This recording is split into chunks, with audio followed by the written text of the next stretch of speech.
Hotel से निकलकर एक टैक्सी पकड़कर जानवी आहान के पैलेस में तरफ निकल पड़ी और पहुंचने से उसे काफी टाइम लग गया। और उसका ऐसा करने की वजह से ही आहान बहुत ज्यादा गुस्सा भी था। उसे डर लग रहा था कि पता नहीं आहान फिर से क्या करने वाला है उसके साथ। ये सोचकर ही वो डर से कांप रही थी। उससे ज्यादा पर वो अपने डर पर काबू करती है और फिर धीमे कदमों से पैलेस के अंदर अंदर की ओर चली जाती है।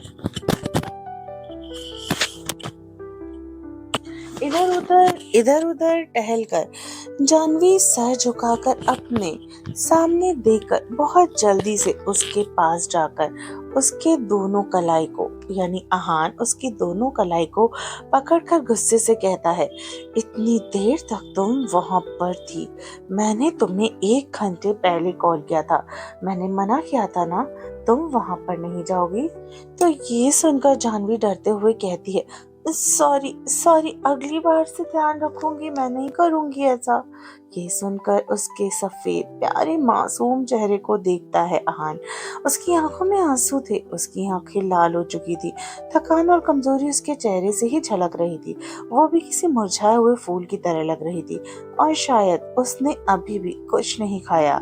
हालांकि उसने उसके लिए तो खाना भिजवाया था, पर खाना जैसे का था वैसे ही रखा रह गया।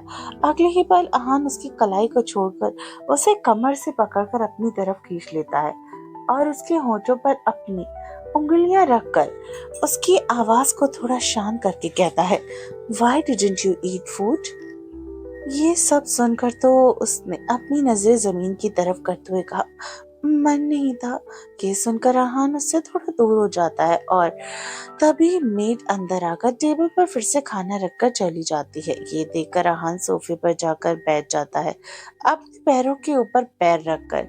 उसके बाद अपने सख्त नजरों से जानवी के ऊपर करते हुए कहता है, खाना खा लो। जानवी के अंदर इतनी हिम्मत नहीं थी कि वो आहान के बात को ना कर सके। वो चुपचाप बैठ जाती है और कुर्सी पर और फिर डरते हुए चम्मच को हाथों में लेती और एक निवाला अपने मुंह में रखती। उसे भूख तो लगी थी, वो सारा खाना खा जाना चाहती थी, पर शैतान की नजर उस पर ही थी। इस चीज की वजह से वो ठीक से खा नहीं पा रही थी। पेट खाली होने के बावजूद खाना उसके हलक से नीचे नहीं उतर रहा था। उसकी दहशत भरी नजर वो बर्दाश्त नहीं कर पा रही थी। वही ये चीज महसूस कर पा रहा था आहान। इसी वजह से वो अपनी नजरें दूसरी कर लेता है, जिसे देखकर वो थोड़ा नॉर्मल होती है और पूरा खाना फिनिश करती है। वहीं इतनी देर तक भूखा रहने के बाद और अब इतना सारा खाने के बाद उसके पेट में अब हल्का दर्द महसूस हुआ। दर्द से वो अपने पेट पर हाथ रख लेती है, पर ये दर्द तो कुछ देर में कम हो जाता। ये नॉर्मल था। जब जानवी का खाना खत्म हो गया तो आहान उसके करीब आकर बैठ जाता है और उसे कमर से पकड़कर उसे अपनी गोद में बिठा लेता है और फिर उसकी खूबसूरत और सुनहरे बालों को हाथ से सहलाते हुए, जो तुम्हारा जरूरी सामान है उसे पैक कर लो, थोड़ी देर में हम निकलेंगे। ये सुनकर जानवी हैरान होकर कहती है, पर हम कहाँ जाने वाले हैं? ये सुनकर आहान उसके होठों पर उंगली रख के अपनी आंखों को उसकी आंखों के करीब लाकर गहरी आवाज में कहता है, मैंने इतनी इजाजत तुम्हें देकर नहीं रखा कि तुम मुझसे इतने सारे सवाल और जवाब करो। चुपचाप मैं जो बोल रहा हूँ वो करो। वही उसकी बातों को सुनकर जानवी के दिमाग में आ रहा था, अगर वो चली जाती तो उसकी पढ़ाई का क्या होगा, और उसे अपने भाई से भी तो मिलने जाना है ना। वह ऐसा वक्त ऐसे उनके साथ कैसे कर सकती है और उनका साथ भी तो नहीं छोड़ सकती ना। ये सोचकर वो जल्दी से कहती है, पर मैं कैसे जा सकती हूँ आपके साथ? देखिए मेरी पढ़ाई उसका क्या, उसे भी तो कंटिन्यू करना है ना, और अगर मैं आपके साथ चली गई तो उसका तो गैप हो जाएगा। आहान उसके कमर पे अपने हाथों को दबाव बनाते हुए कहता है, बस 1 हफ्ते की बात है और 1 हफ्ते में कुछ नहीं बिगड़ने वाला। वैसे भी पहले ही तुमने 1 हफ्ते कॉलेज नहीं गई, तो 1 और हफ्ता बीत जाने से कोई प्रॉब्लम नहीं होने वाली। बात पढ़ाई की नहीं थी, बात उसके भाई की थी। वैसे वक्त में कैसे उसके साथ ना रहे? उसके भाई का क्या होगा? क्या उसकी माँ सब अकेले संभाल पाएगी? उसकी माँ ये सब संभाल नहीं पाएगी। ये काफी ज्यादा मुश्किल है। अब उसके पास इसके अलावा क्या है? ये ऑप्शन है। पर वो ये एक बार और आखिरी कोशिश करते हुए कहती है, प्लीज ऐसा मत करिए, मुझे नहीं जाना। ये बोलकर वो एकदम से उसकी कोट से उठकर वहां से भाग जाती है और उसे ऐसे देखकर आहान को बेहद गुस्सा आता है और आहान भी अपनी जगह से उठकर पीछे पीछे जाने लगता है। वहीं वो सीढ़ियों से नीचे उतरते हुए बड़े से दरवाजा खोलकर बाहर गार्डन में जाती है और अपना फोन निकाल कर अंजलि को कॉल करती है और रोने लगती है। वहीं अंजलि किसी जरूरी काम से आहान के घर ही आई हुई थी और गेट के पास खड़ी होती है कि तभी उसका फोन बजता है और वो दूसरी ओर देख लेती है गार्डन में खड़ी जानवी को देखकर वो फोन नहीं उठाती, सीधे जानवी के पास चली जाती। वहीं जानवी को देखकर अंजलि को वहीं अंजलि को देखकर जानवी उसे गले लगाकर रोने लगती है। उसे रोता देखकर अंजलि हैरानी से पूछती है, क्या हुआ? क्यों रो रही हो? क्या उसने फिर से तुम्हारे साथ कुछ किया? ये सुनकर वो सब बता देती है। वहीं उसकी बातें सुनकर अंजलि परेशान हो जाती है और कहती है, रुको मैं बात करती हूँ उससे। ये बोलकर वो वहां से चली जाती। वहीं जानवी डरी सहमी वहां पर खड़ी रहती है। वहीं अंजलि आहान के सामने जाकर वहीं अंजलि को देखकर वहां हैरानी से कहता है, आप यहाँ क्या कर रही हो? ये सुनकर अंजलि कहती है, तुमसे ही मिलने आई थी, एक जरूरी बात करनी है तुमसे। पर एक और जरूरी बात है, तुम पहले वो सुनो।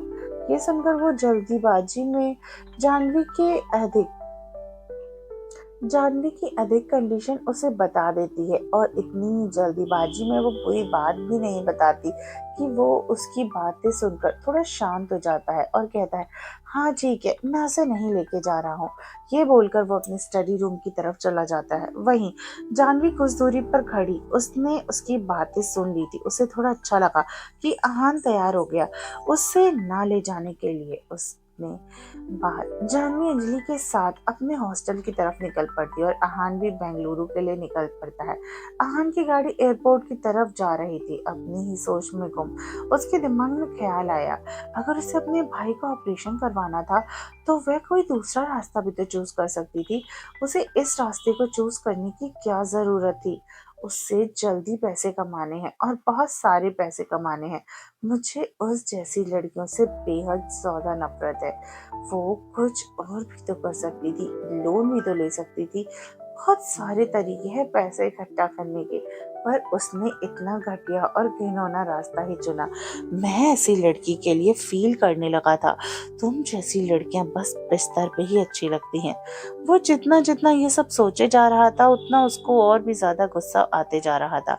वो बस अपनी जरूरी मीटिंग की वजह से अपने गुस्से को शांत करता है और वो ये गुस्सा उसके अंदर जमा हो रहा था। वहीं दूसरी तरफ जानवी ने अपना कुछ सामान पैक किया और कुछ ही देर में उसे कोलकाता के लिए निकलना था, क्योंकि कुछ देर पहले उसकी मम्मी का कॉल आया कि कल उसके भाई का ऑपरेशन है।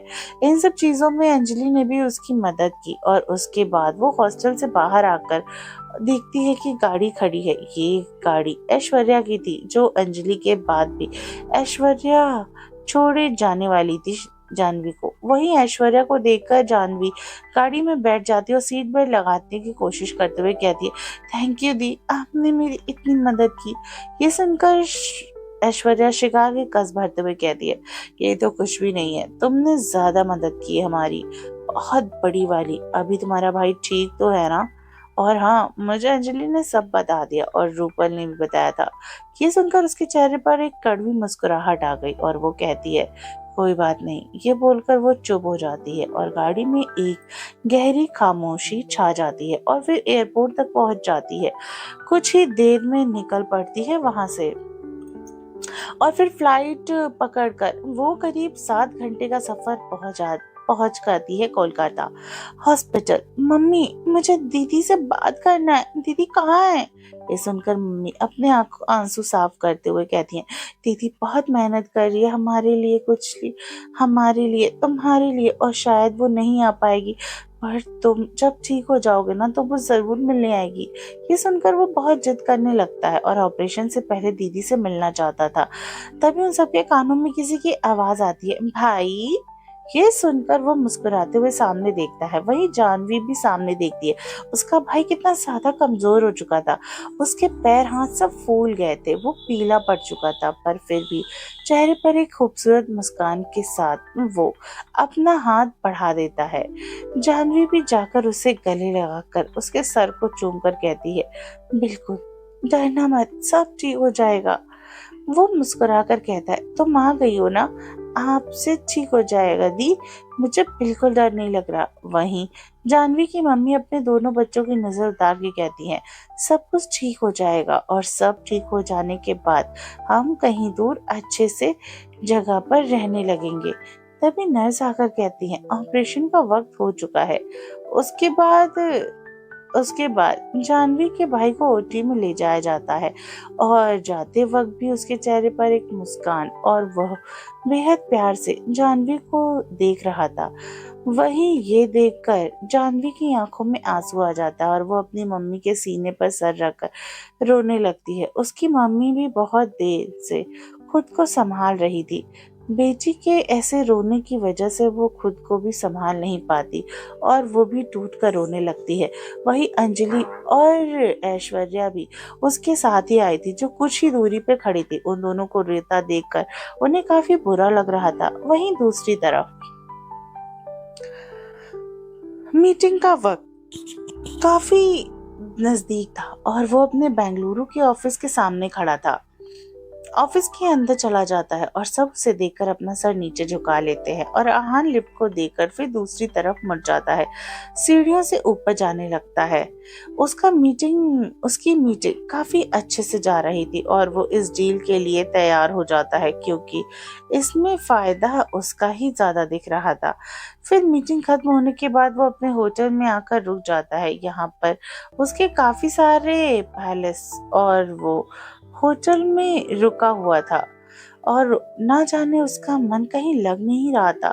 वहां पर जाने का क्या ही करेगा वो, इसीलिए यहाँ होटल में ही रुक गया। अभी उसे एक हफ्ता यहाँ पर रुकना था और आज पहला दिन था। वहीं दूसरी तरफ 7 घंटे के ऑपरेशन के बाद ऑपरेशन सक्सेसफुल हो जाता है और वहीं जानवी और उसकी मम्मी ऐश्वर्या अंजलि सब बहुत ज्यादा खुश हो जाते हैं कि इतनी बड़ी मुसीबत टल गई उसके ऊपर से। पर अभी 1 महीने के लिए उसके भाई को यहीं पर ही रहना था और इन फिर 2 दिन कैसे बीत जाते हैं वो उसे पता ही नहीं चलता अपने भाई की देखभाल में। और फिर अच्छे से वो अपने भाई का ख्याल रखती है और अपनी माँ को भी। अब भी काफी खुश भी थी क्योंकि जानवी को अब बिल्कुल भी गिल्ट फील नहीं हो रहा था। उसे अपनी मम्मी और भाई के चेहरे पर ये खुशी देखकर वो इस खुशी के लिए बहुत कुछ भी कर सकती थी। कुछ भी मतलब कुछ भी, चाहे कितना भी उसे नीचा गिरना पड़े, वो सब कुछ कर सकती थी। वहीं इसी बीच जानवी का पुराना दोस्त अजय से मिलने आता है अस्पताल में और फिर उसके भाई से मिलकर वो कुछ फल वगैरह खरीद कर देता है और फिर जानवी उसे गले लगाकर वहां से चला जाता है।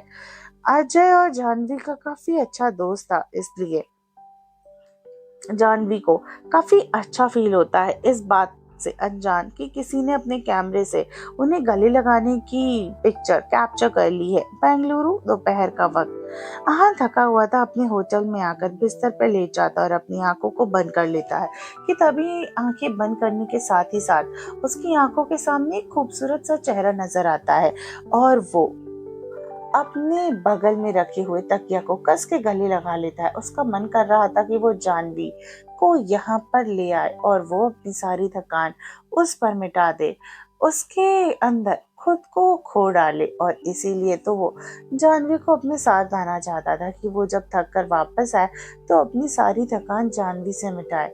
पर वो लड़की अभी यहाँ नहीं थी। ये सोचते सोचते उसके दिमाग में वही पैसों वाली बात आ जाती है और उसे फिर से गुस्सा आती है। उसके हाथों की नसें उभर जाती हैं और सर की भी। वो गुस्से में उसकी आंखें लाल होती हैं और वो अपनी आंखें खोल देता है। उसने 2 दिन से उससे बात भी नहीं की और उस लड़की ने उसे खुद कॉल भी और एक मैसेज तक नहीं किया। इस बात से उसे और गुस्सा आता है और पूरे 2 दिन हो चुके हैं। भले ही वो बिजी था, और जानवी को तो उसे कॉल या मैसेज करना चाहिए था, पर उस लड़की ने ऐसा कुछ नहीं किया। वो गुस्से में अपने फोन हाथ में लेकर देखने लगा कि तभी एक मैसेज पॉपअप हुआ। उसे व्हाट्सएप पे एक मैसेज उसने देखा एक आदमी ने किया है, जिसे उसने जानवी के पीछे लगा कर रखा था। तभी उसे एक फोटो दिखाई देती है जहां पर एक लड़के ने जानवी को गले लगा रखा। बस इस तस्वीर को देखने के बाद उसकी सारी थकान कहीं गायब हो जाती है और उसकी पूरी बॉडी में जैसे आग निकलने लगती है गुस्से से। कोलकाता, रात का वक्त, हॉस्पिटल में जानवी अपने भाई और मम्मी को खाना खिलाने के बाद वो उस वार्ड से निकल जाती है और फिर एक वाइट की तरह से गुजरने एक दूसरे वार्ड की तरफ से गुजरने लगती कि अचानक कोई उसकी कलाई को मजबूती से पकड़कर उसे खाली वार्ड में खींच लेता है और वो अपने मुंह से एक आवाज तक नहीं निकाल पाती, क्योंकि आने वाला व्यक्ति कोई और नहीं, काफी ताकतवर था। उसके मुंह पर हाथ रखकर दबाने की वजह से उसे अपने दूसरे हाथ से पकड़ लिया और वो हिल तक नहीं पा रही थी। उसकी सांस भी नहीं लेने की हिम्मत थी। वहीं ये पूरा वार्ड अंधेरे में डूबा। जानवी को अंधेरे में थोड़ा थोड़ा डर लगता, नॉर्मल जैसे सबको लगता, उसे भी थोड़ा थोड़ा डर लगता। और सबसे ज्यादा डराने की बात, वो जानी पहचानी फ्रेग्रेंस आ रही। इस फ्रेग्रेंस को वो इस जिंदगी में कभी नहीं भूलने वाली। और इस पकड़ को, इस एहसास को, उसके कान में एक ठंडी आवाज आती है, I have come to I have come to punish you, क्योंकि तुमने मेरे साथ धोखा किया। जानवी को पूरा यकीन हो गया कि ये इंसान कौन, वो कभी इस आवाज को भूल नहीं सकती। वो पूरी तरीके से श्योर थी कि ये आदमी कौन है कि तभी लाइट्स ऑन हो जाती है। वो एकदम से खुद को छुड़ाकर पीछे देखती है और पीछे वो किसी शैतान की तरह जानवी को देख रहा था। जानवी के मुंह से तुरंत निकला, आप आप यहाँ क्या कर रहे हो? इतना डरा हुआ देखकर आहान उसे घूर कर देखते हुए कहता है, ये कोई बड़ी बात नहीं है, मैं यहाँ पर इतनी जल्दी कैसे आया। बड़ी बात यह है कि वो लड़का कौन था जिसने तुम्हें गले लगाया। जानवी कुछ बोल ही नहीं पाती, उसे समझ ही नहीं आया कि वो किस लड़के के बारे में बात कर रहा है। जानवी के दिमाग से निकल गया था कि उसका दोस्त अजय आया था, और वैसे भी ये इतना इम्पोर्टेंट नहीं था उसके लिए। वो उसके बारे में सोचती ही रही। इसलिए अचानक आहान के ये सवाल पूछने से उसका दिमाग घूम गया। आहान कौन से लड़के की बात कर रहा था? Answer me damn it. उसके सोच की तोड़ को तोड़ने के बाद गुस्से में आहान चिल्लाकर पूछता है। वही आहान का गुस्से में चिल्लाना देखकर वो डर से कांप गई। और वही अब उसे याद आया कि अजय ने उसे गले लगाया। आहान को कैसे पता चला? वही आहान गुस्से में उसकी दोनों कलाई को मजबूती से पकड़कर कहता है, जवाब चाहिए मुझे, कौन था वो? क्या वो तुम्हारा दूसरा शिकार है?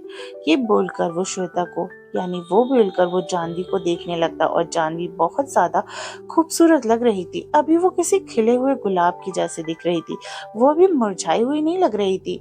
जानवी को देखकर एक पल के लिए तो उसका ध्यान ही भटक गया कि तभी जानवी की डरी सहमी आवाज वो डगमगाते हुए डरते हुए कहती, बस बस दोस्त है मेरा स्कूल का। अगले ही पल आहान उसके बालों को पकड़कर उसे धक्का देकर और वो सीधा जाके बेड पे गिरती है। आहान दांत पीसकर, I need you right now. Aahan की बातें सुनकर वो डर जाती है और डरते हुए कहती है, अभी अभी पर ये हॉस्पिटल है। आप ये हॉस्पिटल में। ये सुनकर आहान गुस्से में अपनी बेल्ट खोलते हुए कहता है, आई डोंट केयर अबाउट। क्या होने वाला है इसके बाद? क्या आहान फिर से जबरदस्ती करने वाला है मासूम सी जानवी के साथ? और आहान क्यों इतना ज्यादा बेदर्द दिख रहा है जानवी के साथ? क्या जानवी खुद को आहान से बचा पाएगी या फिर से आहान का शिकार बन जाएगी? और क्या आहान है एक पल के लिए भी नहीं सोचा कि वो हॉस्पिटल में ये सब करने जा रहा है? जानने के लिए स्टोरी में बने रहिए और सुनते रहिए हमारी ये स्टोरी। तो गाइज, अगर आपको स्टोरी पसंद आती है तो चैनल को सब्सक्राइब करो, स्टोरी को ज्यादा से ज्यादा लाइक करो, और आप अपना रिव्यू मीन्स अपने कमेंट एंड लाइक्स मेरी स्टोरी को देते रहिए।